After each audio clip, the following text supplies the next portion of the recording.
বিশেষ করে আমরা বিগত দিনে যে নির্বাচন দেখেছি সেই নির্বাচনের আলোকে বহু প্রার্থীরা বহুত রকম প্রতিশ্রুতি দিয়েছে, যেখানে যে যেটা বলেছে সেটাই প্রতিশ্রুতি দিয়েছে। মূলত আমাদের প্রতিশ্রুতির ব্যতিক্রম।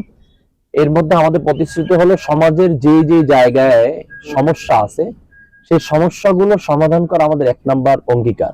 এর মধ্যে সবচেয়ে উল্লেখযোগ্য হলো বিশেষ করে আমাদের রাজাপুর এবং কাঠালিয়া উপজেলা, এই দুইটা উপজেলা হলো আমাদের বিষখালী নদীর গা ঘেঁষে। বিশেষ করে এখানে সবচেয়ে বড় একটা সমস্যা হলো এই নদী ভাঙনের যে সমস্যাটা। ইনশাআল্লাহ আল্লাহ যদি আমাকে কবুল করেন, আমার সবচেয়ে বড় প্রতিশ্রুতি হলো যে আমরা এখানে একটি মজবুত বেড়িবাঁধের ব্যবস্থা করব 2 উপজেলায়। দ্বিতীয়ত, রাস্তাঘাট অনেক জায়গা আছে যেখানে এই 16 বছরেও একটি খোয়া বা পিচ ঢালাই এটা চোখে দেখে নাই, এখনো মানুষ কাদার মধ্যে হাঁটতে হচ্ছে।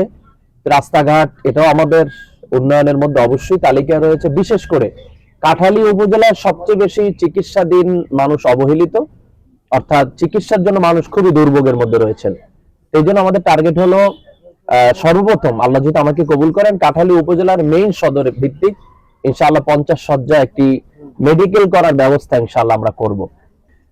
আমরা মাঠে যারা এসেছি নির্বাচনে, আমরা দলীয় মনোনয়ন পেয়েছি, আমরা সবাই আকাঙ্ক্ষা করতে পারি যে আমি থাকবো। তো সেই সুবাদে এখানে নিশ্চয়তার কিছু প্রয়োজন আছে বা ডকুমেন্টস এর প্রয়োজন আছে। সেই সুবাদে আমি বলতে পারি যে মূলত ঝালকাঠি 1 আসন, এখানে আমাদের 1996 বলেন, এরপরে আপনার 2001, 8, এরপরে 18, আমরা এই দীর্ঘদিন ধরে এই মাঠে হাত পাখা মার্কার কাজ করতেছি, দাওয়াত দিচ্ছি এবং নির্বাচনে অংশগ্রহণ করতেছি।